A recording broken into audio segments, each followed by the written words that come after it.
Slater here with Darnell Mayberry at the Peak for the Thunder Bob Moore Ford post-game wrap. A wild one in the Peak tonight. 111-105 Grizzlies in overtime to even up the series. And, you know, it was late game execution was really the story. The Grizzlies did it, the Thunder didn't. Yeah, it's kind of the opposite of what I expected coming in this series. Even though the Grizzlies have a history of kind of closing the Thunder out down the stretch, I thought the Thunder had matured to the point to where they take smart shots on offense. They'd get stops on defense. They wouldn't turn the ball over. But you kind of saw a little bit of everything from the Thunder in that respect tonight. And it was kind of shocking the way this game ended, especially after Kevin Durant hits that huge three, gets the 4-point play. Kendrick Perkins, of all people, has the putback layup to tie the game in regulation to force overtime. You just kind of felt like the Thunder would win at that point, and the Grizzlies did a great job of staying calm, settling down, and really getting out here with a great win. Anthony Slater with the Oklahoma. Kevin, as a team, you shot 33s. You personally shot 12. Did you think you were settling for threes too much, or did you like the looks that you got? Who, me? The team and you yourself personally.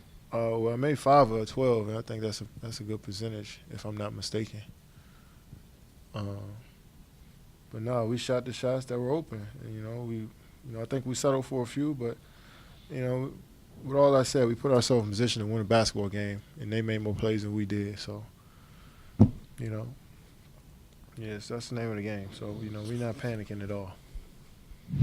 Kevin Durant was pretty surly in his kind of, his post-game wrap. And he, I asked him about threes and if maybe they settled for too many threes. He said no, he didn't think so, really. What did you think, though? The late-game offense, it seemed like because the Grizzlies were so physical, pushing them out, they seemed like they were really settling and kind of playing into the Grizzlies' hands. Yeah, a couple different things. I mean, they weren't really running much. I mean, Russell Westbrook was kind of coming down, barreling into the lane. At times it worked. Most times it didn't. He was pulling up for jumpers, leaners, kind of off-balance jumpers. That can't happen. Well, they were playing some good defense. It's part of playoff basketball. You have to find a good shot, and we didn't find enough of them when needed. But we gave up a couple offensive rebounds that were key, and we knew that going into this game that we're going to have to fight every possession and for the entire 24 seconds. And this team has been together too long to really settle for shots like that late in games. I mean, move the ball, get someone involved, get Derek Fisher a three, get Serge Ibaka an open look. You didn't really see that tonight. And even when they did run things, they got good things out of it, but Serge Ibaka had a travel there, some turnovers, an offensive foul. It was kind of questionable called on Russell Westbrook.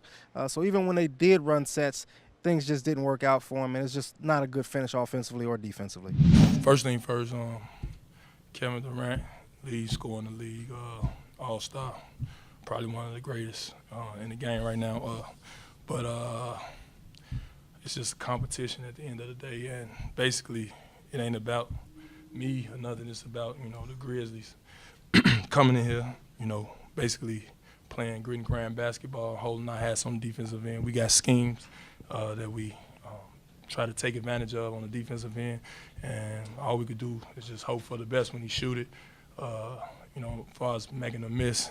But we got schemes, and it's just not really about me. It's about our team. The matchup that really defined this game today and probably defines this series moving forward is Tony Allen guarding Kevin Durant. He did an incredible job tonight, maybe the best defensive job I've seen anyone do on Durant. I know you're writing about it for the paper tomorrow. What are you seeing in that matchup? Why has Allen been so effective? He's just he's doing everything he possibly can to limit Kevin Durant's effectiveness. If Kevin Durant's going off a screen, he's locking himself to Kevin and chasing him off those screens. If Kevin's posting up, he's attaching him to Kevin Durant's hip and really just playing physical and making sure that he doesn't get off a clean look. And I think the physicality that he's playing with is really disrupting Durant's rhythm. It's not letting him get into a rhythm, and I think he's really thinking about his shots, and that's something that Kevin Durant really never does. I think he's rushing his shots a little bit more than he normally does because Tony Allen has a tendency to come out of nowhere, and Kevin Durant can sense that, I think. Now we're looking at a 1-1 series going to Memphis, a place the Grizzlies have won 14 straight games. I mean, you're on record picking the Thunder in 5 games. Are you worried? A little tough. Are you worried at all? It's going to be a little tough, but, I think that they still have a shot. You'd have to win these next 2, obviously, in Memphis. And if they play good basketball, again, they got to move the ball on offense and get some stops on defense. Both of those things did not happen tonight. If they do those 2 things, I still think they can go in Memphis and get 2 wins, but that's a tough place to win. No doubt about it. Thunder, Bob Moore Ford, post-game wrap. Stay tuned to newsok.com and every day in the Oklahoman.